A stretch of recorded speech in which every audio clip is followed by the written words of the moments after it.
Good day everyone, this is Sarah, your appointment setter for today's video. Eto na naman mga Mars, sasagot na naman tayo ng tanong from our TikTok account. Kasi maraming nagtatanong sa ating TikTok account kesa dito sa ating FB.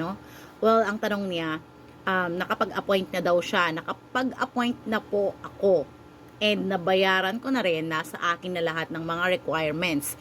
Pero, ang catch mga Mars, accidentally, na-cancel niya yung appointment. Ano daw yung gagawin niya? Pwede daw ba siyang personal na pumunta doon para ayusin o maayos pa ito? Well, ang sagot mga Mars, hindi na po pwede. Okay?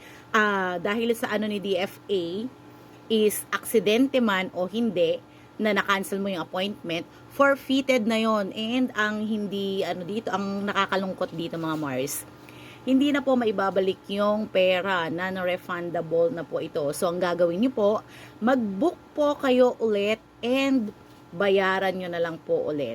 And that's all. Sana malinawan ang iyong katanungan and hope to see you on my next video mga Mars. Bye!